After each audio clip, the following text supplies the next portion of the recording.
Hello, my friend. The world of magic, filled with legends and ancient tales, is opening its gates once again.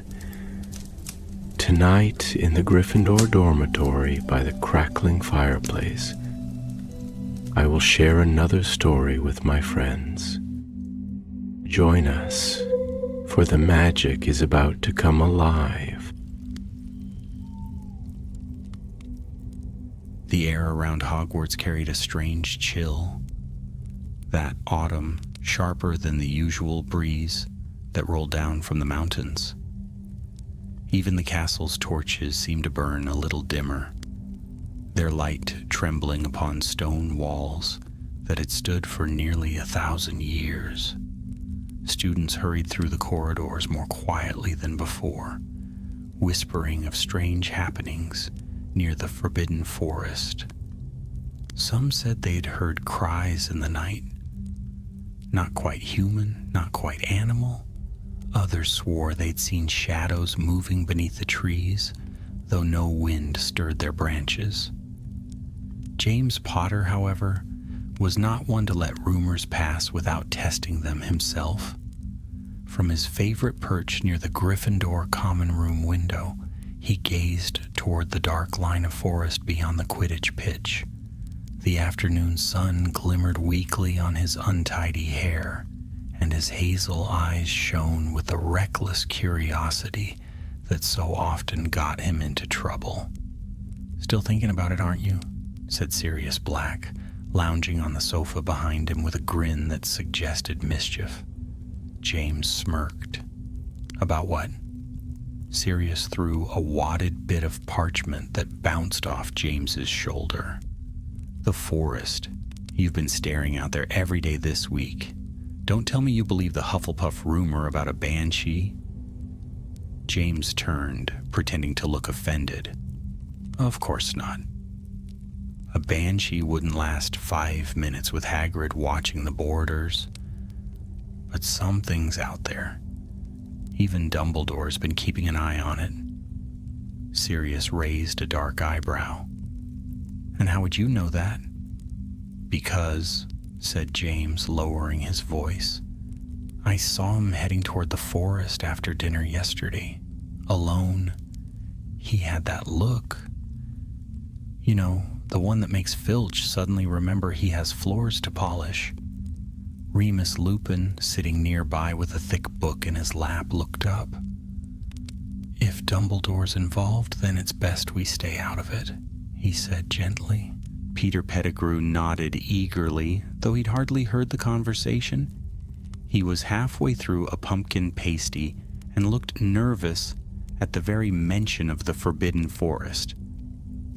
"Yeah, James, we should, maybe let professors handle that sort of thing. Right, Remus?" Sirius groaned. "Oh, don't start that again. You two sound like prefects." Remus smiled faintly. "I am a prefect."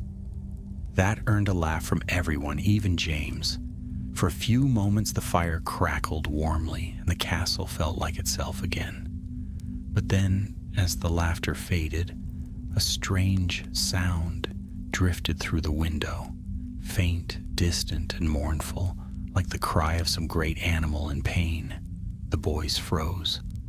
"Tell me you heard that," whispered Peter. They all had. Even the fire seemed to waver. James leaned closer to the window, eyes scanning the twilight. Beyond the fields, the forest loomed dark and silent once more. "That wasn't the wind," he said softly. "Probably a centaur," Remus offered, though his voice betrayed doubt. Sirius stood and stretched, masking unease with bravado. "Well, there's only one way to find out." "Tonight?" James grinned, his earlier uncertainty melting into excitement. "Tonight." That evening after curfew, the marauders slipped through the silent corridors with practiced ease. Cloaked in the shimmer of the invisibility cloak, they moved as one, 4 shadows among shadows. The castle slept deeply, unaware of the small adventure brewing in its heart. They passed through the entrance hall, past the suits of armor that sometimes like to sing under the moonlight, and out into the crisp night air. The grass sparkled faintly with frost. Above them, the moon hung thin and silver, half veiled by clouds. "Lumos," James whispered, and 4 faint lights glowed at the tips of their wands. The forbidden forest stood ahead, its edges dark as ink. Every student knew the warnings. Creatures of all sorts dwelled there, centaurs, acromantulas, and worse, but the marauders had never been ones to obey warnings. As they stepped past the tree line, the sounds of the castle faded, replaced by the deep hush of the forest. Twigs cracked softly beneath their feet, and an owl hooted far off. "Remind me," Peter whispered nervously. "What are we looking for exactly?" "Signs," said James. "Tracks, scorch marks, anything unusual?" Sirius grinned in the dim light. "Or maybe a banshee, if we're lucky." But it wasn't a banshee they found. After some time wandering deeper than they meant to, they came across a clearing. At its center stood a tree, ancient and twisted, its bark blackened as though burned. The ground around it was bare, the grass shriveled to dust. Remus stepped forward cautiously. "This isn't natural. Look at the marks. Like something drained the life out of it." James knelt, running a hand over the soil. Cold, like the air's been pulled right out of it. Then Sirius pointed to something half buried at the tree's roots. A shard of metal, dull and rusted, yet carved with faint runes. "What's that?" Peter asked, voice trembling. "Old spell work," murmured Remus. "I've seen drawings like this in some of Dumbledore's books. Ritual magic. Binding spells, maybe." Suddenly the air grew heavy. The forest around them seemed to draw closer, branches creaking like bones. "Let's go," James said quietly. "Now." But before they could move, something stirred behind them, a whisper soft and cold like a breath on the back of the neck. Then came a low growl, too deep for any normal beast. James spun, wand raised. "Who's there?" Nothing answered, only the shifting shadows between the trees. Then, as quickly as it had come, the presence vanished. The air lightened, though the unease remained. "Brilliant idea, Potter," Sirius muttered, but there was no real anger in it. Only nerves. James looked once more at the blackened tree and the strange runes. He didn't know what had happened here, but one thing was certain. Something was stirring in the forest. Something dark. And he meant to find out what. The next morning dawned gray and restless, the sky the color of tarnished pewter. Rain streaked softly against the windows of Gryffindor Tower, and the fire in the common room burned low, struggling against the damp chill that had crept into the castle overnight. James Potter sat hunched over the breakfast table in the great hall, absently stirring his porridge while Sirius entertained himself by flicking crumbs at an unsuspecting Ravenclaw first year. "You're quiet this morning," Sirius said at last, when his aim was spoiled by Remus catching his wrist mid-throw. "Still thinking about the haunted tree?" James gave a half smile. "It wasn't haunted." He lowered his voice. "There was magic there, old magic." "You saw it." "I saw a dead tree and a bit of rust," said Sirius, though his tone lacked conviction. "Honestly, Prongs, you're starting to sound like Professor Binns." Remus, who had been buttering toast, gave Sirius a look. "Binns never investigated cursed trees in the middle of the night." "That's because he's dead," said Peter, attempting a joke but earning only a glare from Remus. Before James could reply, a low murmur rippled through the great hall. Students were craning their necks toward the staff table where Professor McGonagall stood beside Dumbledore, a parchment clutched in her hand. Her expression was grave. "Something's happened," whispered Sirius. Dumbledore rose. The morning chatter died at once. His blue eyes, bright and knowing even in the dim light, scanned the hall. "Students," he said, his voice carrying easily to every corner of the room. "Last night, several creatures from the Forbidden Forest have gone missing. Among them, 2 unicorns.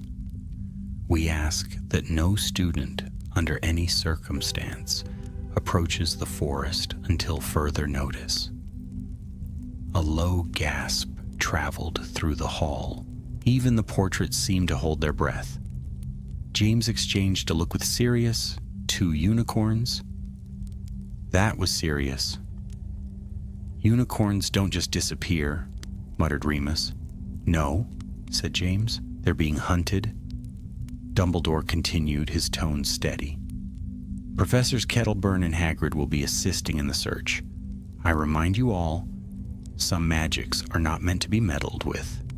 Curiosity is a virtue, but wisdom is a greater one." His eyes flickered just for an instant toward the Gryffindor table, toward James. Sirius leaned over, grinning nervously. "I think he means you." James didn't answer. He could still picture the blackened clearing, the strange chill in the air, and the whisper that had followed them through the trees. Whatever was happening, it wasn't just creatures vanishing. Something deeper was stirring beneath the forest floor. That afternoon, as rain pattered steadily against the windows of the Transfiguration classroom, Professor McGonagall's sharp gaze swept over the students. "A reminder," she said crisply, "that tonight's curfew will be strictly enforced. I will not tolerate wandering, dueling, or—" She paused, her eyes landing squarely on James and Sirius. "Unauthorized exploration."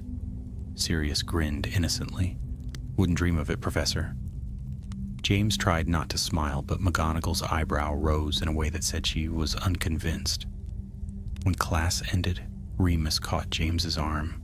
"You're not thinking of going back, are you?" "I am," said James simply.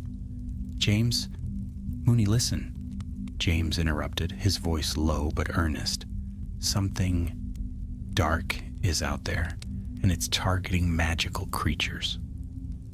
What if it's dangerous for you?" Remus hesitated, his expression tightening. Full moon was only 2 nights away. Sirius crossed his arms. "He's right. If this thing's hunting anything connected to transformation or magic, Remus might as well have a sign on his back." Peter swallowed. "You mean it's after werewolves?" "Maybe," said James. "And if it's not, we'll find out before it tries." Remus sighed, knowing it was useless to argue when James had that determined spark in his eyes. "Fine," he said at last. "But if we're doing this, we plan it properly." By nightfall, the rain had turned to mist. The castle was quiet, only the soft crackle of torches echoing through the corridors. Beneath the invisibility cloak, once more the marauders slipped through the shadows. The forest loomed ahead, darker than before, its edge shrouded in fog. James felt the air hum faintly as they crossed into its boundary. "Same direction as last time?" Sirius whispered. James nodded. "Straight to the clearing." They walked carefully, the mist clinging to their cloaks, muffling sound. The deeper they went, the quieter it grew. No rustle of wings, no chirp of insects. Even the air smelled strange, faintly metallic. When they reached the clearing, James stopped short. The tree was gone. Only a blackened hollow remained. The earth beneath it churned and scorched, as though something massive had been uprooted. Around it, faint trails of silvery blood shimmered on the ground, unicorn blood.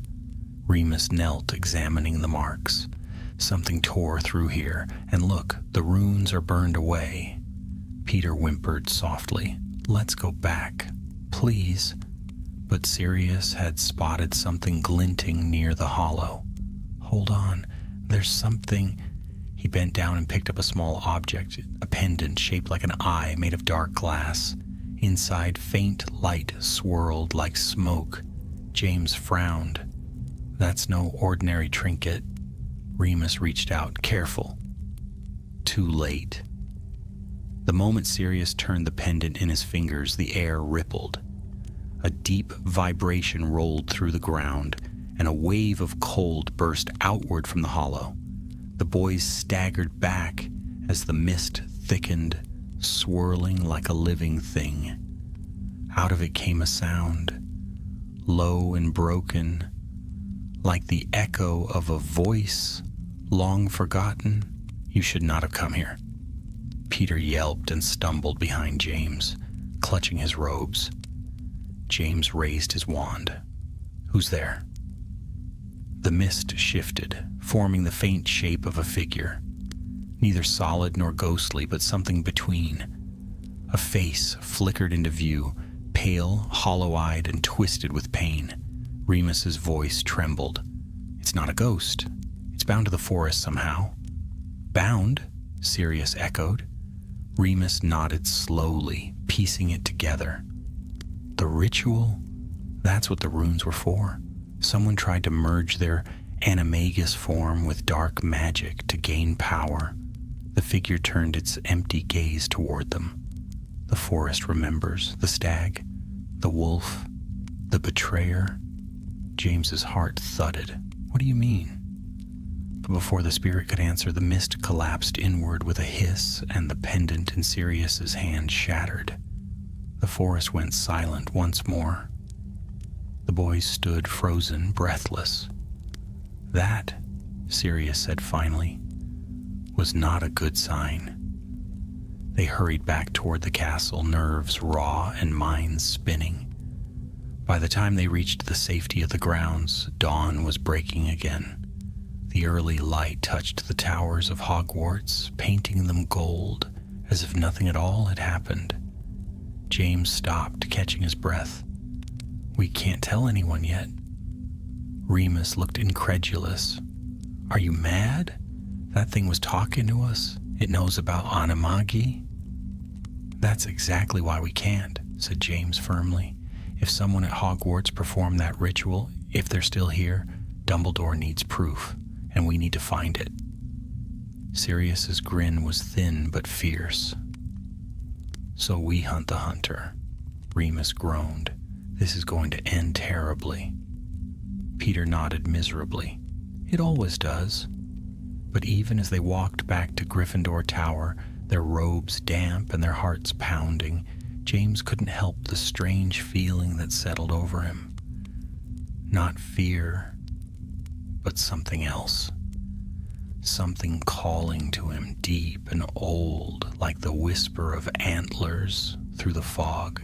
He didn't know it then, but the bond that would one day make him Prongs, the guardian, the stag of courage, had already begun to stir. And in the shadows of the forbidden forest, the remnants of a long-forgotten spell awakened, waiting for him to return. The day after their second visit to the forest dawned cold and bright, though the light did little to warm the uneasy feeling that clung to James Potter. He sat at the Gryffindor table, pretending to read a letter from his mother, while his mind raced back to the hollow tree, the vanished runes, and the ghostly voice that had whispered about the stag. The great hall was alive with chatter, students arguing about Quidditch, trading chocolate frog cards, laughing over pumpkin juice, but James barely heard any of it. Across from him, Sirius and Remus were speaking in low tones. It said the stag, Sirius murmured. It knew. Remus rubbed his temple, looking weary. The thing wasn't human anymore. It might have been sensing your animagus form somehow. The magic around the forest is unstable. It distorts things. Peter swallowed loudly. Do you think it meant James? The stag could only mean him, right? James folded his letter and stood. I need to find out who performed that ritual. Sirius grinned faintly, though it didn't reach his eyes. I thought you might say that. Lead the way, Prongs. The library that afternoon was nearly empty, filled only with the soft rustle of parchment and the faint smell of old dust and polish. The high windows filtered in thin shafts of pale sunlight, and Madame Pince watched suspiciously from her desk as the boys slipped into the restricted section under the cover of James's invisibility cloak. Remus carried a list of possible titles they might search for, scrawled hastily on a bit of parchment. Magical mutations and forbidden transformations, dark binding rituals and animagus experiments, a study in transfiguration errors. Try this shelf, he whispered. James pulled down a book, bound in dark green leather. The edges of its pages were stained black, and a faint hum of enchantment pulsed through it. The binding of form and spirit, he read aloud under his breath. This looks promising. They crouched behind a tall shelf and opened the book. The writing was cramped and faded, but one passage stood out. To bind one's form to power is to tear the soul from balance. The transformation will not yield control, but corruption. Only the pure of will may reverse such a bond by facing the reflection of what was lost. Remus frowned. That sounds like what happened to that spirit we saw. Someone tried to use animagus magic to make themselves stronger. And failed? Sirius added. Miserably. James turned a few more pages until he reached a name written in spidery script. Septimus Pike, expelled from Hogwarts, 1873. An expelled student, James said slowly. That must be him. Remus's eyes widened. Pike? I've read that name somewhere. He specialized in forbidden transfiguration, tried to merge his animagus form with dark energy. It drove him mad. Sirius gave a low whistle. Well, looks like we found our culprit. Dead 100 years. Haunting a forest. Classic Hogwarts story. But James didn't look satisfied. He ran a finger over the name. The forest said the stag. That means the curse isn't finished. It's waiting for someone else to complete it. Remus looked up sharply. You think it's trying to attach itself to you? James hesitated. I don't know. But whatever it is, it's feeding on the magic in that forest, and it's getting stronger. That night, James couldn't sleep. He tossed beneath his blanket, staring at the ceiling of the dormitory where moonlight cast pale stripes across the curtains. Sirius snored lightly in the next bed. Remus's breathing was steady. And Peter muttered something in his dreams. James's thoughts kept circling back to the words in that book. Only the pure of will may reverse such a bond. What did it mean to be pure of will? Courage? Sacrifice? At last, unable to bear it, he climbed out of bed and crept toward the window. The forbidden forest lay silent in the distance, its dark canopy rippling in the wind. For a fleeting moment, he thought he saw movement among the trees, a faint, silvery shape. A stag, glowing softly beneath the moonlight. James blinked, and it was gone. The next day, he found himself walking along the edge of the lake after classes. The sky was heavy with clouds, the water smooth as glass. He heard footsteps behind him and turned to find Lily Evans approaching, her red hair vivid, even in the dull light. Potter, she said cautiously. "You've been acting strange lately. Stranger than usual, I mean." James smiled faintly.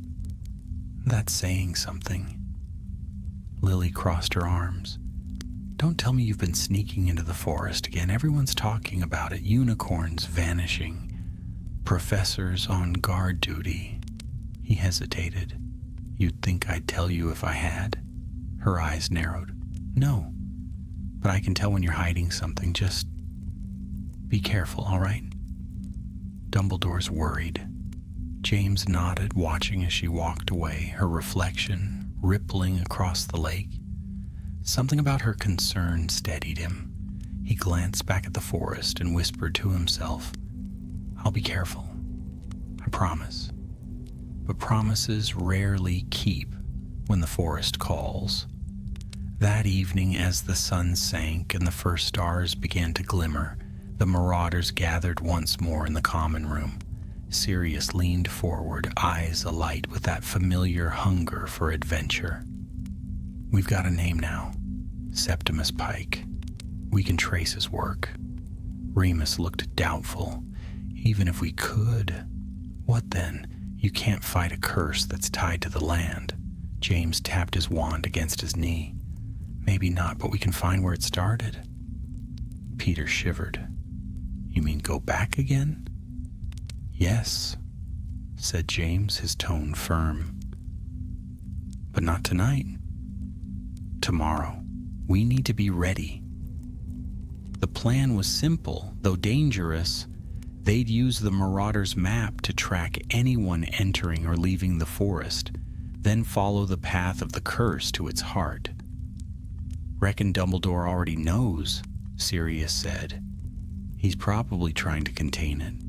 "Then we'll help him," said James. Remus sighed. "You always think it's our job to fix everything." James smiled, a glint of mischief breaking through his seriousness. "Someone has to." The next morning, rain fell again, thin and steady, the kind that turned the stone steps slick and the air cool enough to bite. They spent the day preparing, collecting supplies from Hogsmeade under the guise of a weekend trip, checking the map and researching any spells that might counter dark bindings. By evening, the plan was set. As the castle settled into quiet, they gathered by the portrait hole, cloaks fastened and wands ready. Sirius looked at James. "One last time?" James nodded. "One last time." Under the shimmering cloak, they slipped once more through the castle's sleeping halls and into the wet night. The forest awaited. They followed the path where they had gone before, past the hollow where the tree once stood, deeper now, where the air grew thick and strange lights flickered between the trunks. Remus held up his wand. "There's movement ahead." Through the mist, they saw it, a faint silver glow, rippling like water. At its center stood the stag again, magnificent, spectral, and silent. James took a step forward, heart pounding. The stag turned its head, its eyes full of sorrow. And then it spoke, not aloud, but within his mind. "You carry the mark of the bound. To break the curse, you must become what you are meant to be." The glow faded, leaving only darkness. Sirius whispered, "James." "What did it say?" James swallowed hard. "It said, I have to become what I'm meant to be." Remus's expression was unreadable. "Then maybe that's how we end this." Somewhere deep within the forest, a branch snapped. The boys turned, wands raised. From the shadows came a new sound, a hiss like wind through iron and eyes gleaming pale in the dark. The hunter had found them, and this time it would not let them go. The air thickened as the sound of footsteps drew closer, and it was slow, deliberate, echoing through the mist that wound between the ancient trees. James held his wand higher, its tip glowing faintly gold, casting thin lines of light across damp leaves and shifting shadows. Something was moving beyond sight, circling them, the faint rustle of brush, the creak of roots beneath unseen weight. "Stay together," James whispered. Sirius stepped forward, wand out, eyes darting from tree to tree. "Whatever it is, he's not shy." Then, from the darkness, two pale shapes appeared, eyes gleaming like moonlight on water. The creature that stepped into the clearing was twisted and wrong. It had the form of a great stag, but its body shimmered like smoke, ribs gleaming faintly beneath its translucent hide. Its antlers were jagged, uneven, and black as coal. Peter gave a strangled gasp. That's a stag." But James shook his head. "No, it's what's left of one." The creature lowered its head, and a deep hum rolled through the ground. The air grew colder still, the mist swirling faster. Then, from the darkness behind it, another figure emerged, the same spectral shape they had seen before, the hollow-eyed remnant of Septimus Pike. His voice slithered through the clearing like smoke. "You should not have come again, boy," the figure hissed. "The bond has chosen. You cannot break what was begun." James raised his wand. "You tried to bind yourself to an animagus form, but you failed. You tore your soul apart. I won't let you do it again." Pike's eyes flickered with something like amusement. "You think yourself different? You wear the same shape. The stag was once my pride, my power. It will be mine again." Sirius shouted, "Not while we're here," and sent a spell blazing toward him. But the light passed harmlessly through Pike's form. The specter merely raised a translucent hand, and the cursed stag lunged forward with a roar that sounded more like wind through shattered glass. James barely had time to react. He shouted a spell, sending a streak of silver light that struck the creature squarely in the chest. For a heartbeat, it faltered, the ghostly outline flickering. But then it surged forward again, antlers lowered. "Stupefy!" cried Remus, his spell joining James's, but it too passed through, scattering harmless sparks. The creature charged. Sirius shoved Peter aside, and the beast's antlers struck a tree with a deafening crack. Splitting bark, shards of wood flew through the air. "James!" shouted Remus. "It's bound to him. You have to break the link."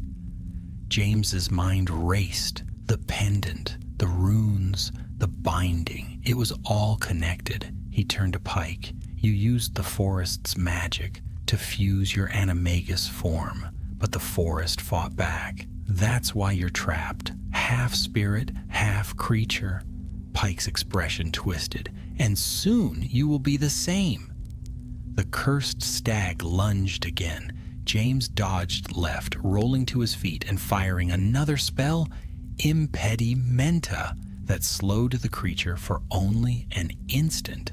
The forest seemed to pulse with dark energy, feeding the monster, mending every wound. Then, from somewhere deep within the mist, came another sound. The faint cry of something pure. A silvery light burst through the fog, and a unicorn appeared, its mane streaming like liquid light. It charged at the cursed stag, striking it full in the chest. The impact sent ripples through the clearing, and for a heartbeat, the monster's form flickered wildly, its outline breaking apart.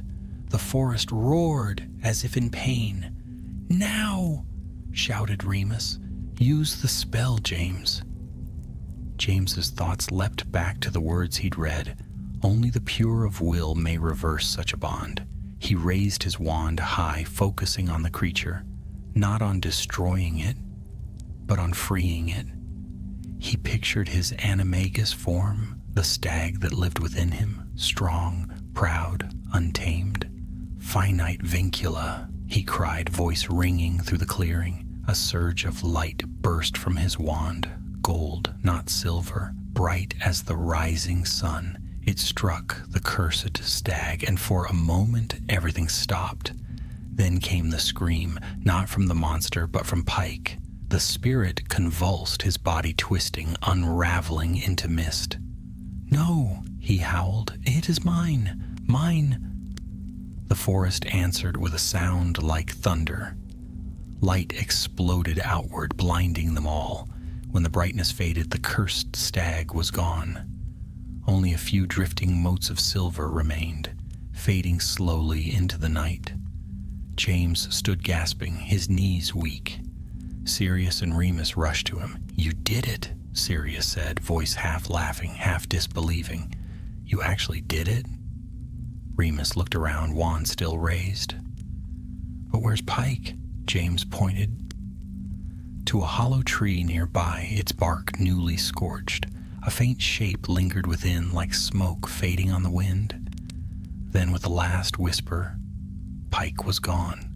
For a moment, silence returned to the forest. The mist thinned.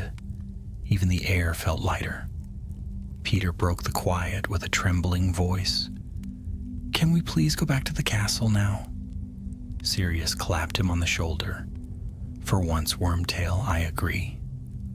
They made their way back through the forest, the light of their wands bobbing faintly in the darkness. No creatures followed them this time, no voices whispered, only the sound of rain beginning to fall softly through the leaves. Back at Hogwarts, they slipped through the portrait hole just before dawn. The common room fire had burned low, and the castle was still. Remus sank into an armchair, looking utterly drained. If McGonagall ever finds out about this, Sirius dropped beside him. "She'll probably make us polish every trophy in the castle. Again." Peter was already halfway to the dormitory, muttering about needing his bed. James lingered near the window, watching the last mist drift away from the forest. His reflection looked pale in the glass, his hair tangled, eyes weary but alive. Behind him, Remus spoke softly. "You know, James, when you used that spell, it wasn't just power. It was something else. I've never seen magic like that." James turned. "What do you mean?" Remus gave a faint smile. "You weren't trying to win? You were trying to save it?" Sirius yawned. "Whatever it was, it worked. Let's just hope the forest agrees to behave now." James nodded absently, still staring toward the dark tree line. "It's not over," he murmured. "The curse may be broken, but something stayed behind. I could feel it." Remus frowned. "What stayed behind?" James's gaze drifted upward to the pale sky beyond the towers. "Part of him. Part of me, I don't know yet." He looked down at his hands. Faint traces of gold light still shimmered along his skin before fading away completely. When morning came, classes resumed, as though nothing had happened. The sun broke through the clouds for the first time in days, spilling light across the great hall. Dumbledore stood at the staff table, his expression calm, but his eyes lingered on James longer than usual. As James took his seat, he noticed a single folded note beside his plate. No name, only 4 words written in elegant, looping script. "The forest remembers kindness." He looked up sharply, but no one was watching him. Only Dumbledore's eyes twinkled faintly before turning away. Sirius nudged him. "What's that?" "Nothing," James said, slipping the note into his pocket. But his smile lingered. Quiet, thoughtful. The shadow over Hogwarts had lifted, at least for now. But in the heart of the Forbidden Forest, where old roots reached deep and memories ran older still, a faint shimmer of gold glowed between the trees. The echo of a young wizard's courage and the birth of something greater. That night, when James dreamed, he saw a silver stag standing beside the lake, antlers gleaming like stars. It bowed its head to him once and vanished into light, and in his heart, Prongs was born. The days that followed were quiet, too quiet for James Potter's liking. The tension that had hung over Hogwarts seemed to have lifted, and yet a strange stillness lingered, like the breath before a storm. Classes resumed their usual rhythm, though James often found his thoughts drifting far from essays and spells. He could not shake the memory of the stag, the cursed one and the one made of light, and of Pike's words echoing in his mind. The bond has chosen. It had felt as if something ancient had reached through time itself, calling him toward a destiny he only half understood. One afternoon, while rain lashed against the windows of the Transfiguration classroom, Professor McGonagall called James aside after the lesson. Her lips were pressed into their usual stern line, but her eyes, sharp and perceptive, held something else. "Mr. Potter," she began, "I understand you and your friends have been more restless than usual lately." James fought the urge to grin. "Restless, Professor? We've been model students." Her eyebrow rose. "Indeed, model students who have, on several occasions, been seen returning to Gryffindor Tower at questionable hours." James's smirk faltered. McGonagall sighed, lowering her voice. "Mr. Potter, I am not blind to your talents or your heart, but Hogwarts is not a playground. There are things in this castle older and far more dangerous than you can imagine. I trust you understand me." He nodded, unsure what to say. Her gaze softened for the briefest moment. "Good. Then I suggest you let the forest rest. Whatever has happened there has ended." But James wasn't sure it had. As he left the classroom, he caught a glimpse of Dumbledore speaking with Professor Kettleburn at the far end of the corridor. The headmaster's expression was grave, and his hand rested on a rolled parchment marked with dark runes, the same kind they had seen carved into the cursed clearing. James's pulse quickened. The forest was not finished with them yet. That night, in the warmth of the common room, Sirius was sprawled on the sofa, tossing Bertie Bott's beans into his mouth and missing half of them. Remus sat in an armchair by the fire reading. Peter was snoring softly with a half-eaten chocolate frog in his hand. James paced. "I'm telling you," he said, "something's still wrong." McGonagall practically said so. Dumbledore's watching the forest again. Sirius groaned. "You've got to stop looking for trouble, Prongs. We just survived nearly being skewered by a ghost stag." Remus looked up from his book. "And yet he's right. Dumbledore's been uneasy lately. I overheard Slughorn saying there are still magical disturbances near the edge of the forest." James stopped pacing. "Then we're going back." Sirius sat up. "Merlin's beard, you're serious." "I am serious." Sirius shot back automatically, then realized what he'd said and rolled his eyes. Remus closed his book with a sigh. "Fine, but we do this carefully. No more charging into curses we don't understand." James nodded, agreed. The plan was set. They would explore the forest again, this time near the lake's edge, where unicorns were said to graze and where the lingering magic might still hum. The moon was bright that night, spilling silver light across the grounds.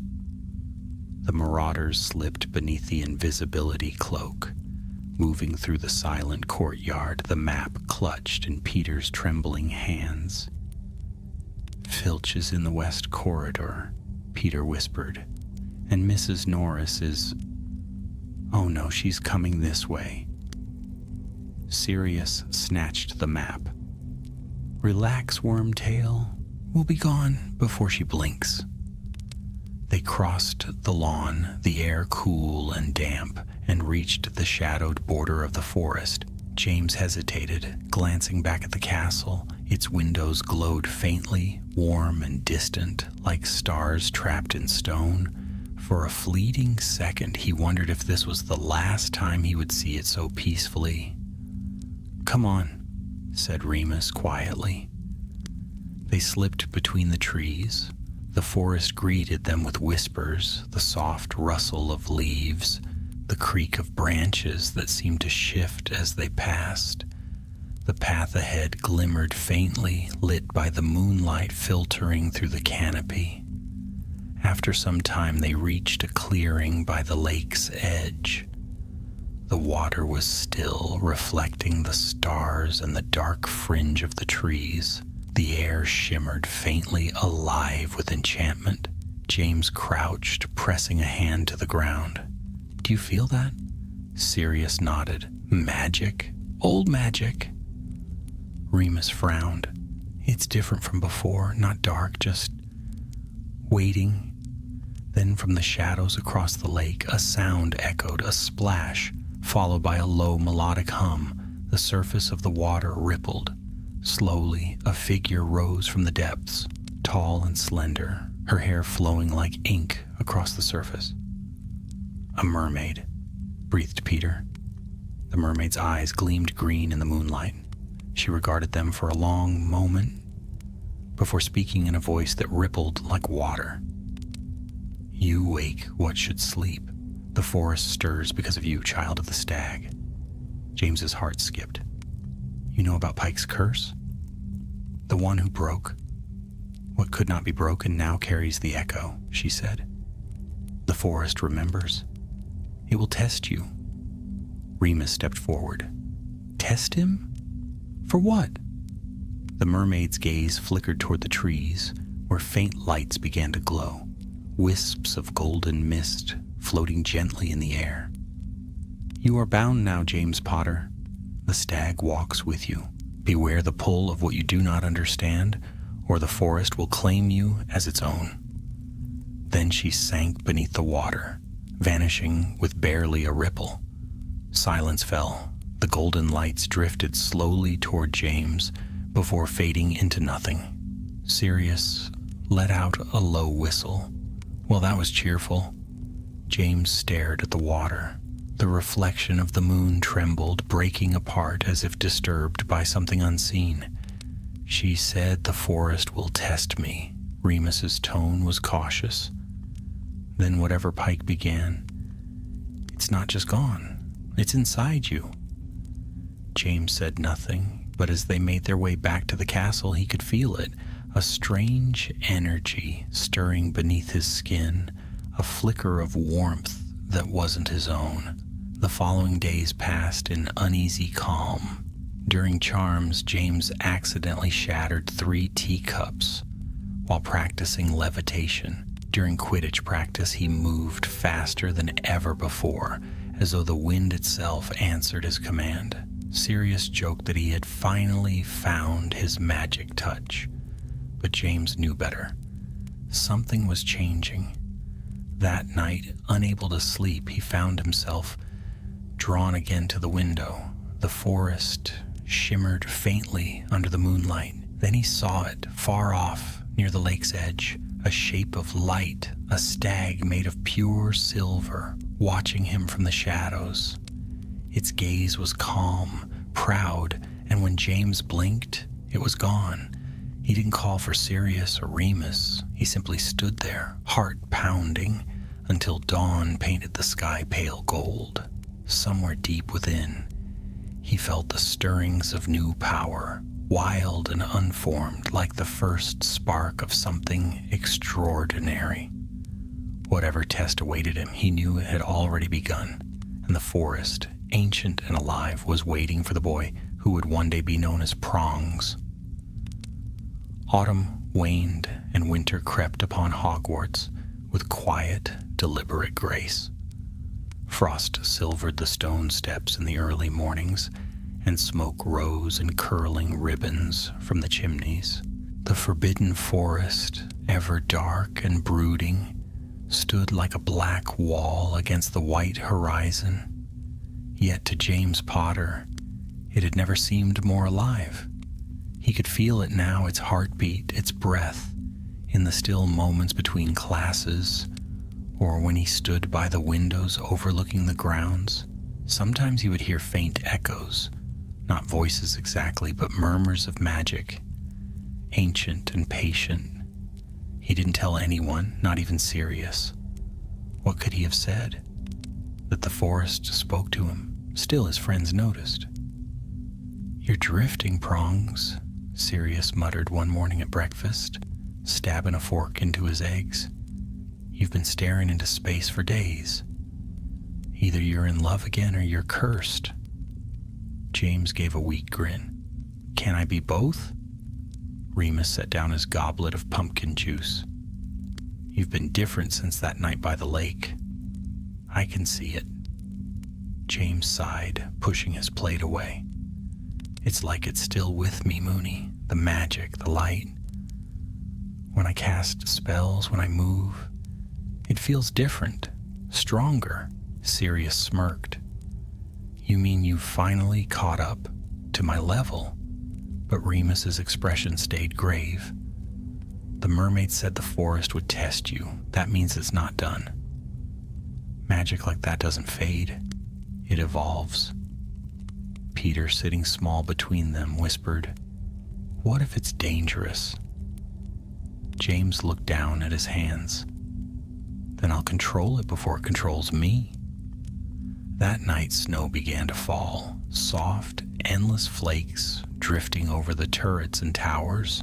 The marauders sat by the fire, maps and notes spread across the table. "The disturbances are moving," Remus said, tapping a spot on a parchment filled with careful ink marks. "Filch told me Hagrid's been hearing things again, hoofbeats growling, lights near the lake." Sirius leaned back. "So, whatever's happening, it's spreading." James nodded slowly. "Then we need to find the source. The curse may be gone, but maybe something else woke when we broke it." Remus frowned. "A chain reaction? Or a summoning?" James said. "If Pike's spirit was bound to the forest, he might have left something behind. An anchor." Sirius grinned. "Well, looks like it's time for another midnight stroll." Remus groaned, but he didn't argue. The snow crunched beneath their boots as they slipped across the moonlit grounds. Their breath formed small clouds in the freezing air. Beneath the invisibility cloak, they moved silently, following the faint shimmer of moonlight across the lake's surface. The forest loomed ahead, black and still. "Same place as before?" whispered Peter. James nodded. "The lake's edge. That's where the magic feels strongest." They entered the forest once more. The trees groaned softly in the wind, their branches heavy with snow. The deeper they went, the more unnatural the silence grew. Not a single owl called, nor a twig snapped underfoot. The world felt suspended. Then Remus stopped suddenly. "Do you hear that?" At first, they heard nothing. Then came the faintest sound, a rhythmic thudding, distant yet deep, like the heartbeat of the forest itself. Sirius raised his wand. "Lumos." Light spilled across the snow, revealing a narrow path winding toward the lake. They followed it until they reached a hollow glade where the ground was bare, untouched by frost. In the center lay a stone altar, old and cracked, its surface carved with the same runes they had seen months ago beneath the cursed tree. James stepped forward. "This must be Pike's original circle." Remus examined the carvings. "These aren't just transfiguration symbols, they're sealing runes. Someone tried to trap something here." Before anyone could reply, a sudden gust of wind tore through the clearing, snuffing out their lights. The air shimmered with cold energy. Then came the voice, soft, ancient, and all around them. You unbound the curse. You set free what was chained. The boys froze.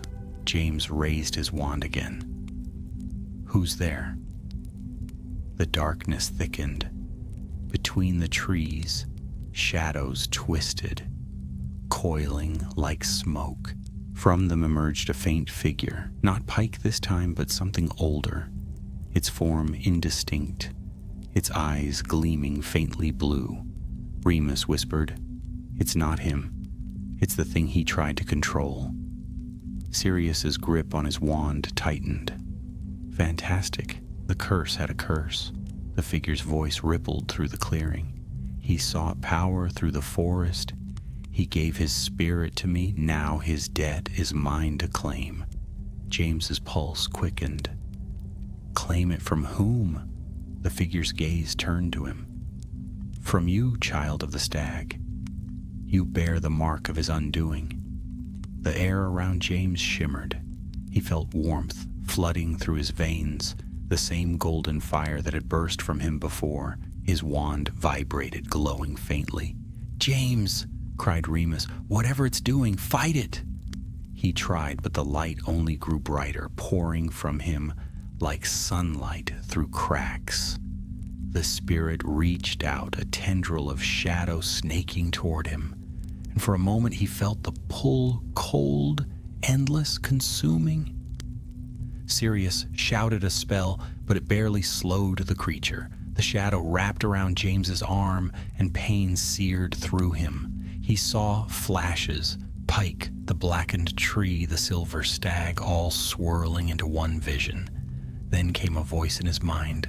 Not the shadows, but something deeper, steadier. "Remember who you are." A sudden calm washed over him. He lifted his wand, and instinct took over. "Expecto Patronum," he shouted. Light burst forth, not the faint silver of a practiced spell, but a blinding blaze that filled the clearing. The stag erupted from his wand, majestic, brilliant, its hooves striking the snow with soundless grace. It charged at the shadow, horns lowered, and the darkness screamed as it shattered into mist. When the light faded, James collapsed to his knees, panting. The Patronus lingered for a moment beside him, lowering its head as if in greeting, before dissolving into a shower of sparks. Sirius knelt beside him. "Bloody, James, are you all right?" "I think so," he gasped. What was that?" Remus stared in awe. "A Patronus. But that wasn't normal. That was you." James blinked, dizzy. "Me?" Sirius nodded. "You just conjured your animagus form without changing. That's got to be some kind of record." Peter's voice trembled. "So, is it over?" Remus shook his head slowly. "No. Whatever that was, it's bound to him now. The forest didn't test him. It chose him." They made their way back to the castle in silence, the snow falling harder now, muffling every sound. By dawn, James sat alone in the dormitory, the world outside silver and still. His arm throbbed faintly where the shadow had touched him, but when he pulled back his sleeve, there was no mark, only a faint shimmer, like gold dust beneath his skin. He felt different, not cursed, not haunted, but connected. He glanced toward the window. Far below, the forest stretched in white silence. A single trail of hoof prints led from the trees to the edge of the lake, glowing faintly before vanishing into the snow. James smiled faintly. The forest was not his enemy. It was his test, and perhaps his ally. And though he could not know it yet, the magic that had awakened within him that night would one day save his son from the darkest wizard of all. For the stag of the forest, the guardian spirit of light, had truly been born. Prongs. Snow still veiled the grounds of Hogwarts when word spread that strange things were happening once more in the forbidden forest. Hagrid spoke in hushed tones of creatures vanishing again, centaurs moving their herds deeper into the trees, bowtruckles fleeing from branches that had sheltered them for generations. Dumbledore had doubled the protective wards, and professors patrolled the grounds more frequently, but James Potter knew deep down that what stirred beneath the snow had not come from without. It had come from within. He felt it every night, the low hum of magic under his skin, a pulse that echoed faintly with the rhythm of the earth. Sometimes, when he dreamed, he stood again beside the lake, his reflection crowned with antlers of light. Other times, he saw the forest burning in gold and shadow, the echo of Pike's voice whispering through the trees. The bond has chosen. James could not escape it, though he tried. He laughed louder at meals, spent more time in Quidditch practice, even joined Sirius in a duel behind Greenhouse 3 that ended with both of them drenched in mud. Yet when he was alone, the air seemed to hum with power. It was not evil, but it was vast, wild, and ancient. Remus noticed first. "You haven't been sleeping," he said one evening, his eyes flicking to the dark circles beneath James's. "You're carrying the forest with you." James smirked, though without conviction. "I'm fine, Moony, really." Remus closed his book with a soft thud. "I've seen that look before. In Pike's drawings, in the notes Dumbledore let me read last year. Obsession is the first sign of enchantment." James leaned back in his chair, staring into the fire. "You think I'm cursed?" "I think you're chosen," Remus said quietly, "and that's not always a blessing." Before James could reply, the common room door swung open and Sirius burst in, snow-dusted and grinning. "You'll never guess. Hagrid says Dumbledore found something at the edge of the forest, a circle of ice that won't melt. No spell can touch it." James sat up. "When?" "Just now," Hagrid told McGonagall, "and she's keeping everyone inside. Whatever it is, they don't want us near it." Remus groaned. "Which means you want to go near it?" James smiled faintly. "Exactly." They waited until nightfall. The castle slept soundly beneath its blanket of snow, and the marauders moved once more under their cloak of invisibility. The moon hung low and full, washing the forest in silver. Each breath clouded the air before them as they crossed the frozen grounds. When they reached the trees, Sirius lowered the map. "No one nearby. Hagrid's hut is dark." They moved quickly, following a faint shimmer that guided them between the trunks. The deeper they went, the colder it became, as though the air itself recoiled from the center of the forest. Then at last they saw it, the circle of ice. It lay in a clearing untouched by snow, a ring of frost that glowed faintly blue. The ground within it was cracked and dark, and faint wisps of vapor curled upward. James knelt by the edge. "It's like the ground's been burned, but frozen at the same time." Remus crouched beside him. "Runic formation, maybe. It's reacting to the same magic you used against Pike." Sirius prodded the ice with his wand. "Maybe it's a doorway." "Think Dumbledore knows what's on the other side?" "Maybe," said James, "but I don't think he's opened it." He reached out, hand hovering over the frozen circle. The air hummed, faintly at first, then stronger, resonating with the warmth under his skin. Gold light began to shimmer at his fingertips. "James, don't..." Remus started, but it was too late. The ice flared to life. Light surged outward in a burst of gold and blue, blinding them all. When it faded, the clearing had changed. The trees stood still as statues, their branches heavy with frost, and at the center of the ring stood a figure. It was not Pike. The figure was tall, cloaked in shadow, but its eyes glowed like embers beneath a hood. It carried a staff of dark wood bound in silver, and when it spoke, its voice was like wind across frozen stone. "The heir of the forest." Sirius raised his wand at once. "Who are you?" The figure's gaze settled on James. "You carry what was stolen. The forest calls for its keeper." James's heart pounded. "Keeper," Remus whispered. "It means you, James. Whatever Pike tried to take, you've become part of it." The figure lifted its staff and the runes on the ground flared. "Then you must prove yourself worthy to hold it." The light erupted again, swallowing them whole. When James's vision cleared, he was no longer in the forest. He stood in a place that seemed made of memory, a vast expanse of trees bathed in golden light. The others were gone. Only the whisper of wind and the faint sound of hoofbeats filled the air. He turned slowly. The silver stag stood before him, gleaming with quiet strength. Its antlers caught the sunlight, scattering it like shards of glass. James felt a rush of recognition, not fear, but belonging. The stag stepped forward, lowering its head until its muzzle brushed his hand. A warmth spread through him, deeper and steadier than any magic he had ever known. "You are not cursed," said a voice, neither male nor female, but calm and resonant. "You are chosen because you would protect, not conquer." James swallowed hard. "Protect what?" "The balance between what is bound and what is free.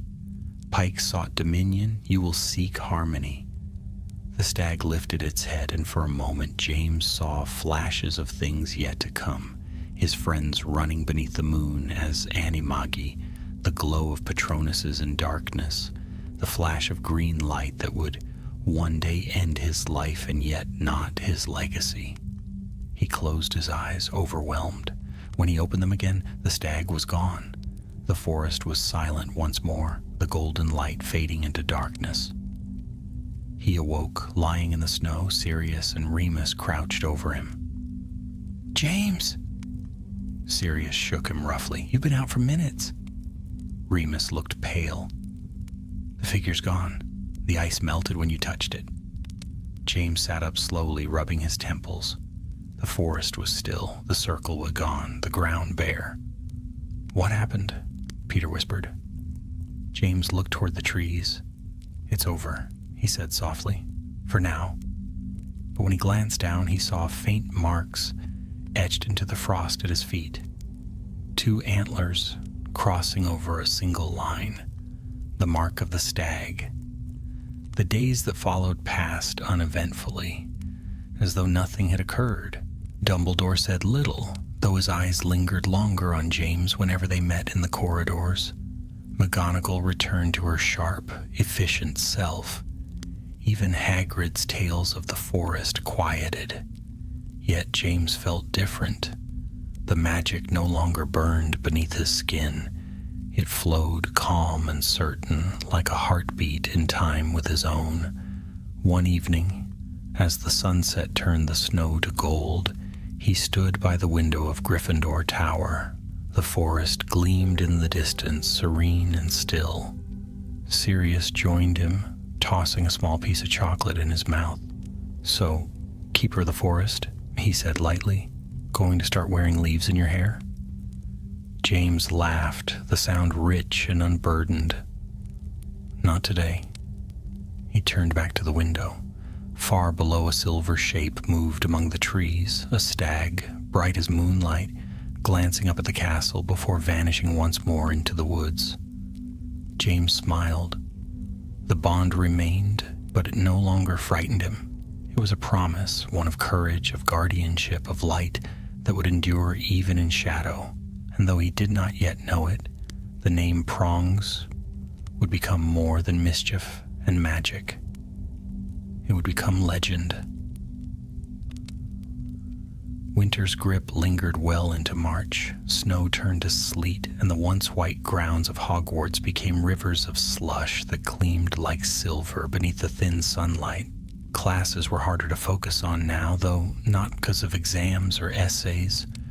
Rumors had begun to spread, rumors of James Potter's connection to the strange lights still haunting the forest. "Did you hear?" whispered a Hufflepuff girl as James passed by in the corridor. "They say he summoned a Patronus so bright it lit the whole lake?" Another voice joined, snickering. Or maybe he just set fire to something again? James pretended not to hear, but it was harder to ignore when even professors seemed to study him a little longer, as if seeing something new behind the usual grin. Sirius, of course, found it all hilarious. "You're practically a celebrity now," he said one evening in the common room. "A mysterious wizard touched by ancient magic. You should start wearing a crown." James rolled his eyes. "If I ever start taking myself that seriously, hex me." Remus, half hidden behind a book, smiled faintly. "We'll hold you to that." But beneath the laughter, a quiet understanding passed between them. None of them truly believed it was over. The forest had grown still, yes, but stillness at Hogwarts rarely meant safety.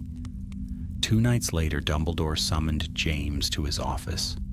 The message arrived on the wings of a small gray owl, its note sealed with the headmaster's familiar wax sigil. James climbed the moving staircase, his heart beating faster with every step. The door opened before he knocked. "Enter, Mr. Potter," came the calm, unhurried voice. Dumbledore sat at his desk, quill poised above a parchment covered in neat, spidery handwriting. Fawkes the Phoenix dozed upon his perch, feathers glinting in the candlelight.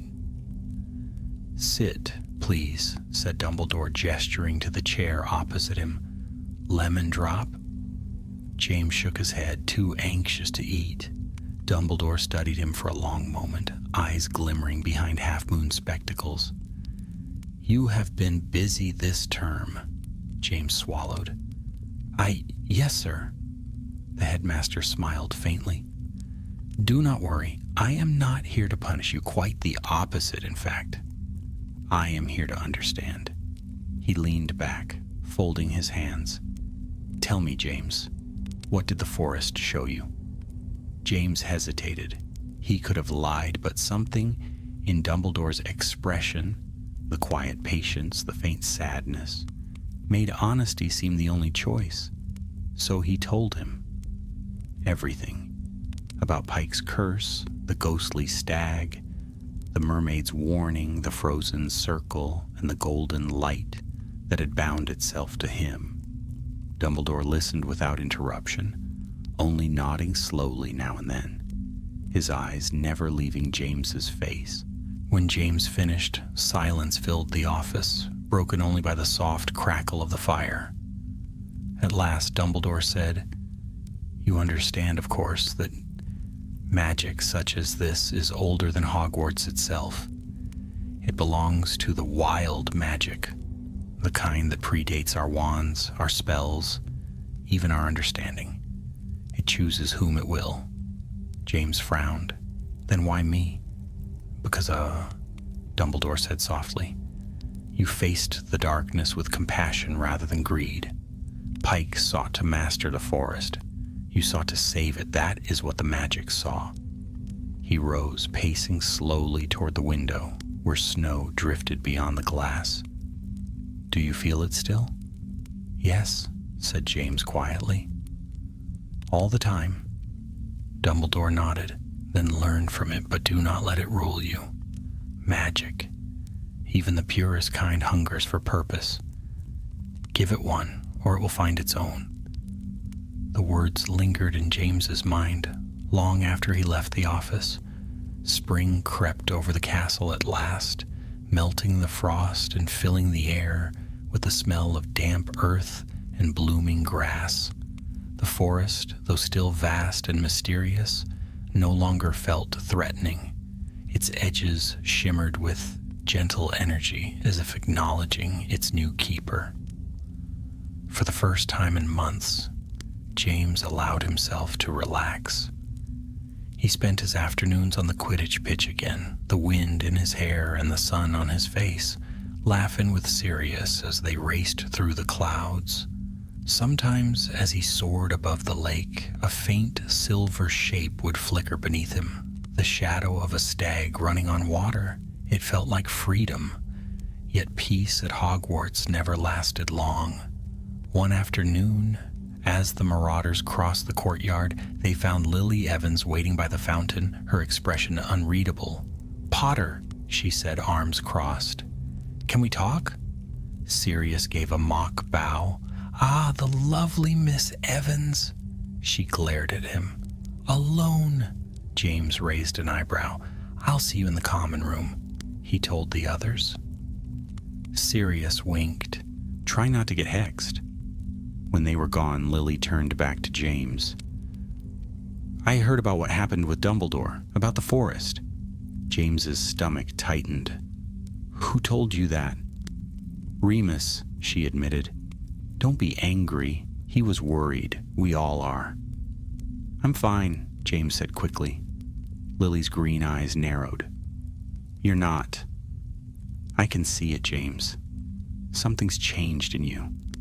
You're stronger, but also distant, like you're walking in two worlds." He didn't know how to answer. Part of him wanted to tell her everything. The hum in his blood, the voice of the forest, the feeling that he was only beginning to understand what he had become. But another part feared that if he said the words aloud, the fragile balance he'd found might break. Instead, he said softly, "It's just hard to explain." Lily studied him a moment longer, then nodded. "Just don't lose yourself in it. You're James Potter, arrogant, reckless, brilliant, and alive. Don't let magic change that." He smiled faintly. "You think I'm brilliant?" She rolled her eyes. "Don't push your luck." That night, sleep came easily for the first time in weeks, but his dreams were strange. He stood once more in the golden forest, though this time the trees were brighter, the air clear and alive. The silver stag appeared before him, as it always did. But there was something different now. Behind it, other shapes began to form, 3 of them. A great black dog, a wolf with amber eyes, a small, quick rat. They circled him, their forms glowing faintly until they stood together beneath the silver branches. The stag lowered its head, and for the first time, James heard it speak in a voice that echoed through his very bones. "You are not alone. The bond of one becomes the strength of all." The vision dissolved into light, and he woke with a start. The dormitory was quiet. Moonlight spilled across the floorboards. Sirius snored softly in the next bed. James lay back against the pillow, heart racing. He finally understood. This magic wasn't meant to isolate him. It was meant to unite them. He smiled to himself, a spark of excitement igniting in his chest. Tomorrow, he would tell them everything. Together, they would master this power, not for conquest, but for the friendship that bound them stronger than any curse or blessing. Outside, the forest stirred softly, its branches swaying like the breath of something ancient and content. The stag of light flickered once in the distance, watching over the sleeping castle before vanishing into the mist. And beneath the warmth of that moonlit peace, James Potter, future father, loyal friend, and guardian of the wild, dreamed of antlers gleaming in battle and laughter echoing beneath the stars. The legend of Prongs had only just begun. The thaw of spring was complete when the real test began.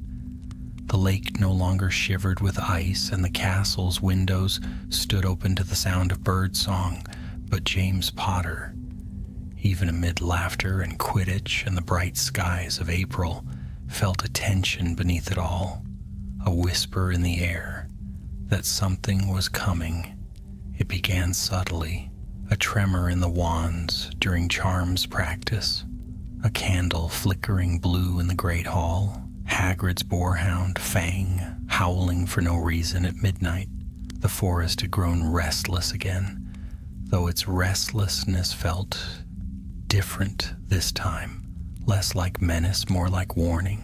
James tried to ignore it, but one evening, as he and Sirius crossed the courtyard, the ground beneath them quivered faintly. The stones themselves seemed to hum. Sirius frowned. "Tell me that was just my imagination." "It wasn't," James replied. "It's happening again." That night he gathered the marauders in the common room, long after the fire had burned low. The windows were dark, the castle silent. Remus looked worried before James even spoke. "It's the forest, isn't it?" James nodded. "It's changing.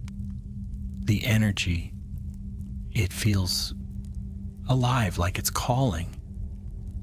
Peter shifted nervously. "Calling you?" James hesitated. "Maybe.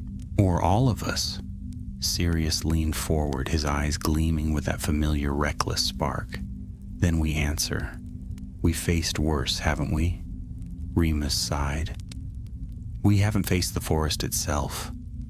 But there was no stopping James once he'd decided. "Tomorrow night," he said, "one last time, we find out what it wants." The next day passed slowly, heavy with anticipation.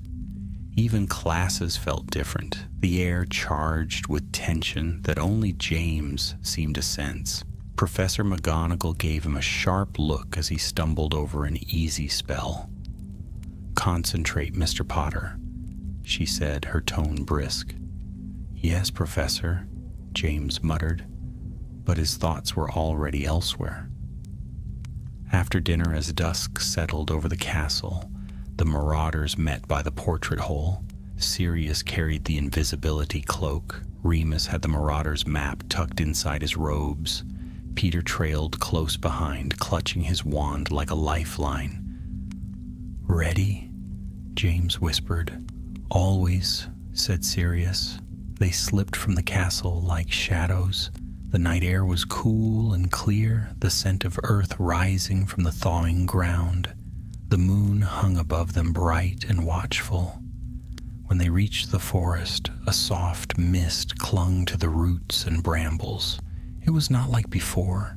This mist glowed faintly gold, and the air vibrated gently, as if the trees themselves were breathing. James felt the magic stir inside him in answer. The deeper they went, the brighter the mist grew until they reached a clearing none of them had ever seen before. At its center stood a pool of clear water, smooth as glass. Reflected in it was not the moon, but a pale golden light that seemed to come from beneath the surface. Remus crouched, studying it. "It's not natural. Look at the way the water doesn't ripple." Sirius tossed a twig into the pool. It sank soundlessly and vanished. James stepped closer. The light pulsed once like a heartbeat. Then a whisper filled the clearing, soft and deep. "Keeper." The others froze. James's chest tightened. "It's calling me again." Remus rose, his face pale. "Then maybe you should answer." He knelt by the pool and touched the surface with his fingertips. The water rippled at last, and his reflection shifted. It was still his face, but crowned with antlers, eyes glowing faintly gold. Sirius swore under his breath. "Merlin's beard." The voice came again, stronger this time. "The bond is not complete. The guardian must choose." "Choose?" James whispered. "Choose what?" From the mist beyond the clearing, a shape began to form. The shadow of the cursed stag, Pike's creation, though now it was faint, half-formed. Behind it, a silver light shimmered. The The true stag, the one that had saved him before. The two stood side by side, mirror images of each other, light and shadow. Remus took a step back. It's showing you the choice. The voice surrounded them now, filling every corner of the clearing. Every guardian bears both the wild and the warden. One destroys to protect, the other sacrifices to preserve. Which will you be? James's heart pounded. He looked at the dark stag, the embodiment of power, fury, unbridled strength, and then at its counterpart, calm and radiant. Sirius whispered, "James, don't touch it." But James had already stepped forward. "I have to." The two stags lowered their heads as if bowing to him. The dark one's breath was cold and sharp, smelling of smoke and iron. The light one's warmth reached him like sunlight after rain. Both waited. He remembered Dumbledore's words. Give magic purpose, or it will find its own. He raised his wand. I choose balance. The two stags moved at once, rushing toward him, merging into a single burst of gold and shadow that struck him like lightning. The world dissolved into brilliance. When he could see again, the clearing was gone. He stood alone in a wide glade where light poured down like morning sun. The trees stretched higher than any he had ever seen, and in the distance the faint sound of running water filled the air. A voice spoke, not the forest this time, but something deeper within him. You have chosen what few would, power tempered by mercy, strength guided by love. You are bound to the forest, and it to you. Golden lines shimmered briefly across his hands, marks of antlers crossing over a circle. Then they faded. The voice faded with them, leaving only silence and the rustle of leaves. Sirius was the first to reach him when he awoke, lying on the forest floor. "James, wake up, come on," James groaned, sitting up slowly.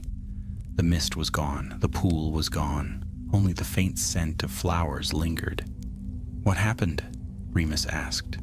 James looked down at his hands, but the marks had vanished. "It's done," he said softly. "The forest has accepted me." Peter swallowed. "Accepted you as what?" James smiled faintly. "Its guardian." Sirius blinked. "So what? You're part of the forest now? Going to grow roots and speak in riddles?" James laughed, shaking his head. "No, but I'll know when it's in danger, and it'll know when I am." Remus studied him thoughtfully. "That's extraordinary." James stood, brushing frost from his robes. "Come on, let's go home." By the time they returned to the castle, dawn had begun to break. The first rays of sunlight spilled across the towers, gilding the stone in gold. It was quiet, the kind of quiet that came after great storms, deep and peaceful. For the first time, James felt no pull, no whisper, no weight of unfinished magic. The bond had settled, calm and sure. As they entered Gryffindor Tower, Sirius clapped him on the shoulder. "You know, Prongs, one day someone's going to write about you. The stag of Hogwarts." James grinned. "Let's hope they leave out the bits about me fainting in the snow." Remus chuckled softly. "Somehow, I don't think they'll ever know half of it. But Dumbledore would know, the forest would know. And when night fell and the stars glittered above the lake, a single silver stag walked along its edge, antlers aglow, keeping silent watch over the castle it had chosen to protect. The guardian of the wild, the friend of men, the spirit of courage and loyalty. Prongs. The year was drawing to its end. Spring stretched into long golden days, and the grounds of Hogwarts came alive once more. Blossoms covered the orchards near Hagrid's hut. Owls glided lazily in the twilight, and the lake mirrored the sky so perfectly that it seemed to stretch into forever. For most students, peace had returned, but for James Potter, peace had taken on a different meaning. It was not silence that soothed him now, but balance, the quiet awareness of something vast, moving just beyond the veil of sight. He could feel it in the wind brushing through the castle towers, in the pulse of the earth beneath the Quidditch pitch, even in the faint rhythm of his own heartbeat. The bond he had forged with the forest had not faded. It was alive, patient, and waiting. Still, James was himself again, laughing too loudly, teasing too often, flying with unmatched grace. Yet even his closest friends noticed that something in him had changed. His mischief remained, but it was sharper now, tempered with a kind of understanding that made Sirius joke he was turning into Dumbledore.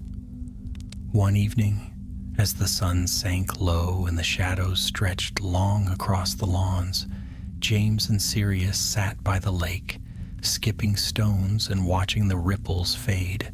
The castle shimmered behind them in the orange light. "Hard to believe, isn't it?" Sirius said. "Everything that happened this year. The ghost, the curse, the forest. Sometimes I wonder if we imagined it." James smiled faintly. "You don't imagine magic that leaves marks you can feel?" Sirius turned to him. "So it's still there then? The connection?" "Yes," James said, "but it's not dangerous. It's more like a promise between you and the trees," Sirius teased, grinning. "Between me and something older," James replied. "Something that doesn't belong to anyone, but protects those who care for it." Sirius leaned back on his elbows. "You talk like an old wizard already. Next thing you know, you'll be growing a beard and muttering about destiny." James laughed, throwing another stone into the lake. It skipped twice before vanishing beneath the surface. The ripples spread out, touching the reflection of the forbidden forest on the far shore. "Maybe destiny's not such a bad thing," he said. For a while, they said nothing more. The lake glowed with the colors of the sunset, and the faint hoot of an owl echoed across the water. But peace, as James had learned, was never meant to last forever. It began again the following week, subtle at first. The air in the forest grew cooler, even under sunlight. Hagrid's pumpkin patch wilted overnight, and the centaurs were seen riding out beneath the full moon, arrows drawn. Rumors spread quickly through the castle. The curse had returned. James tried to tell himself it wasn't true. The forest was whole now. He'd felt its calm. Yet one night, as he lay awake, he felt a pull so strong it seemed to reach into his very chest. He rose quietly, not to wake the others, and crossed to the window.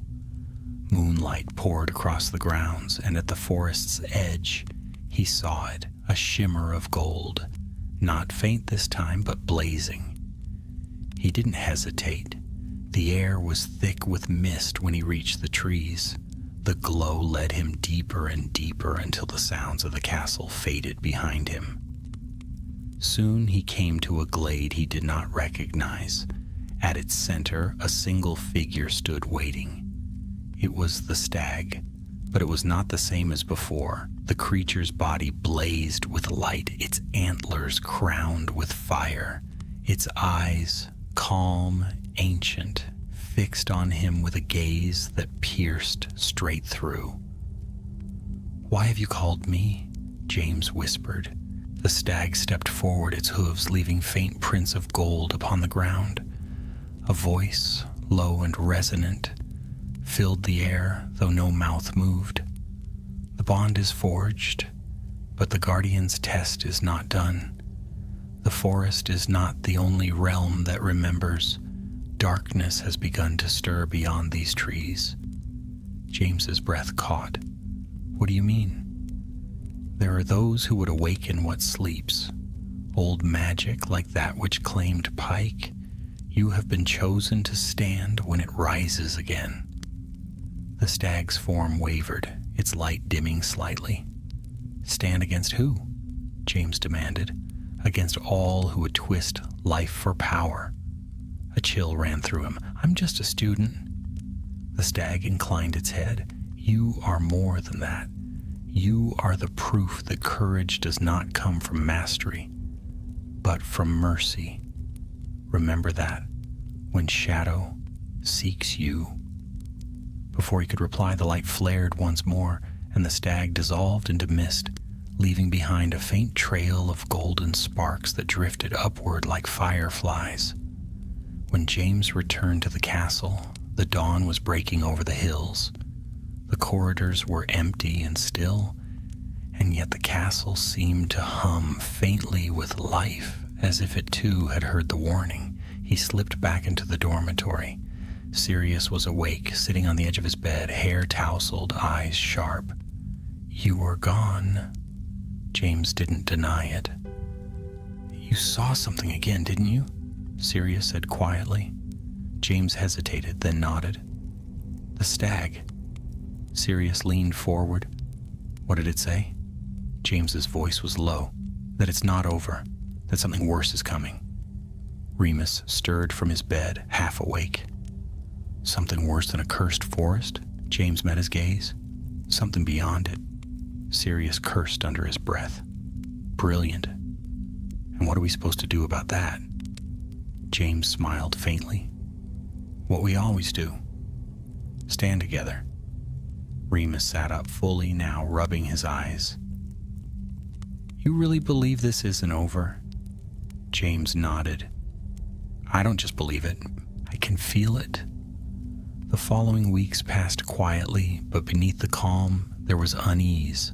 Strange signs began appearing across the grounds. Circles of blackened grass, faint whispers echoing through empty corridors, shadows that moved where no one stood. Dumbledore's expression grew more distant, his gaze sharper. Even McGonagall seemed on edge, her reprimands less frequent but her silences more meaningful. One evening, as the marauders crossed the courtyard after practice, James stopped suddenly, his wand drawn. What is it? Sirius asked. James pointed. On the stone wall beside them, faint lines were burned into the surface, runes glowing with dull red light. The same kind Pike had used. Remus's face went pale. Someone's trying to finish his work. Or repeat it, James said grimly. Sirius muttered a curse. Then we stopped them. Together. James nodded slowly, feeling the warmth of the bond rise in him again. The forest, the light, the quiet promise of the stag. Whatever darkness had begun to stir, they would meet it. Not as frightened students, but as friends bound by courage and loyalty. That night, as James lay in bed, the castle silent around him, he dreamed of what was to come. He saw flashes, shadows stretching across the land, wands clashing in green light, and the glimmer of a silver stag racing through the darkness. It did not frighten him. If anything, it felt like a beginning. When he woke, dawn painted the walls gold. The forest shimmered in the distance, peaceful for now. He smiled faintly, knowing peace was only the breath between storms. James Potter, the boy who became Prongs, would soon learn that even light must sometimes walk through shadow to be seen. And though he could not yet know the shape of the future, the war, the love, the sacrifice, he could feel the first tremor of destiny beneath his feet. The forest whispered his name once more. Its guardian had only begun his watch. The term was drawing to a close, and Hogwarts basked beneath the first warmth of summer. The mountains shimmered blue in the distance, and the scent of grass and wild flowers drifted through open windows. For most students, the end of exams meant relief, laughter, and dreams of home. But for James Potter, the air held something else: expectation. He had learned to live with the forest's hum in his blood, that low rhythm that pulsed beneath his heartbeat. It no longer frightened him, it steadied him. A quiet reminder of what he had seen and what he had promised. Yet as the days grew brighter, he felt a faint unease, like a note struck out of tune in a familiar song. The forest was restless again. He could sense it whenever he walked near the edge of the grounds. The trees whispered to each other, the air shimmered faintly, and creatures watched him from the shadows. There was no menace in their gaze, only waiting. One evening, as the sunset turned the lake to molten gold, Dumbledore sent for him once more. James climbed the spiral staircase to the headmaster's office, heart thudding with the uneasy certainty that this summons was not about Quidditch or mischief. "Come in, Mr. Potter," said Dumbledore, his tone calm, though his eyes betrayed a weight of thought. "Please, sit." James obeyed. Fawkes the Phoenix perched beside them, his feathers gleaming faintly in the lamplight. Dumbledore folded his hands.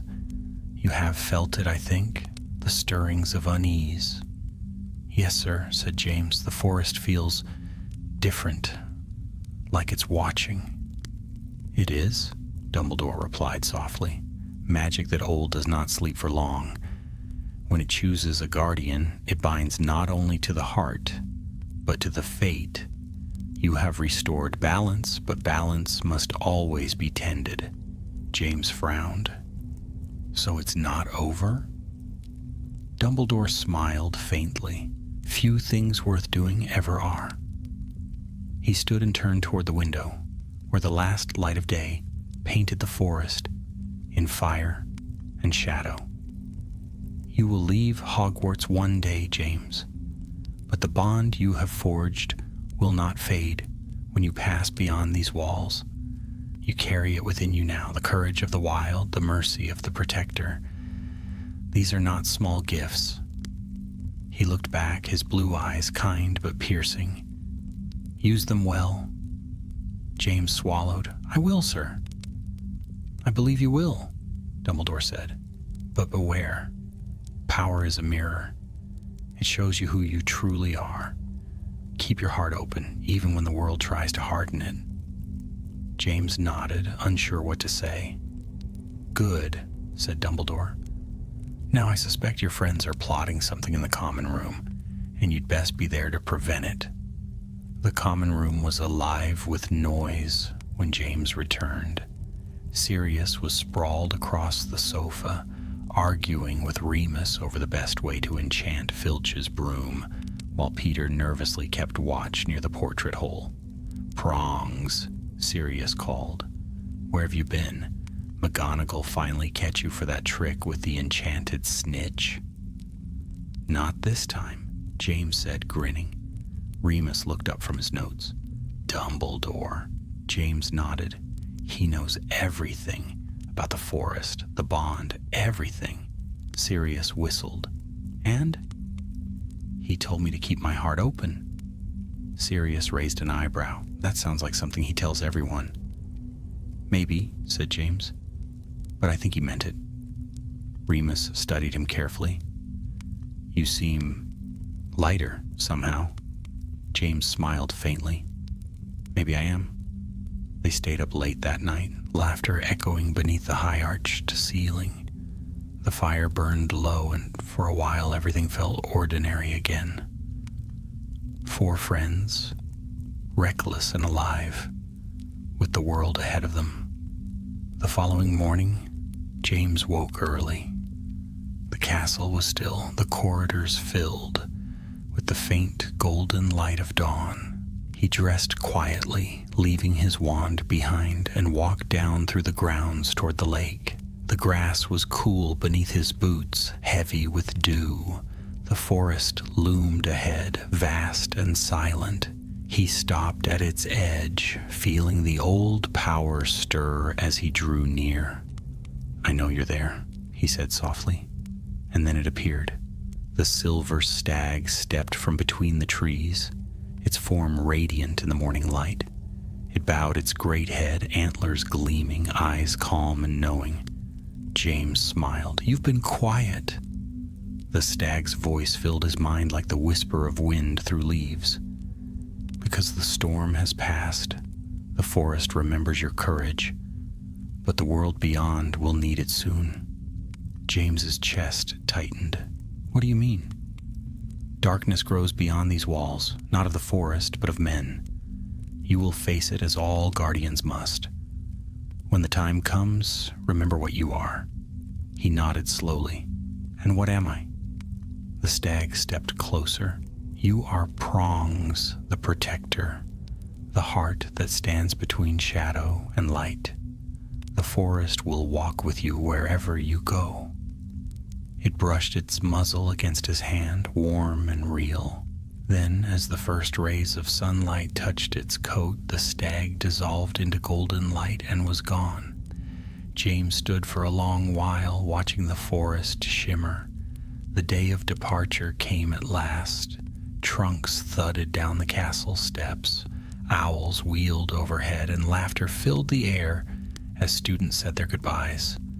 The marauders gathered near the carriages, Sirius boasting about summer adventures, Peter clutching his luggage nervously, Remus pretending not to smile at their antics. James looked back at the castle one last time. Its towers rose against the sky, proud and ancient, the sunlight glinting off the windows. For a moment he could almost see the faint outline of antlers above its highest turret, gleaming like a blessing. Sirius clapped him on the shoulder. "Come on, Prongs. The train won't wait for heroes."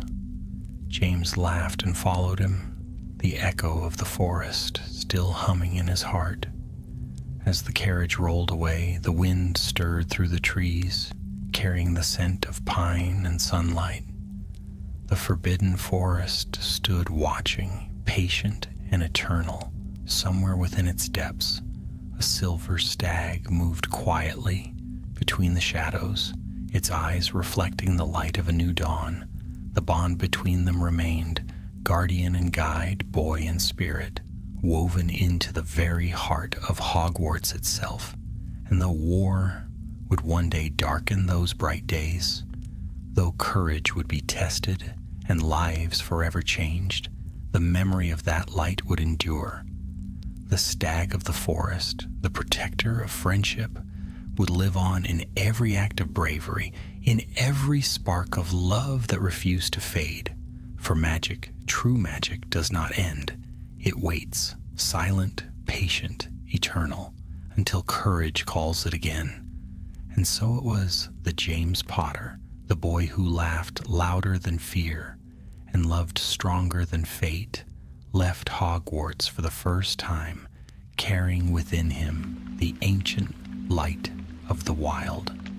The world beyond awaited, and the guardian, Prongs, was ready.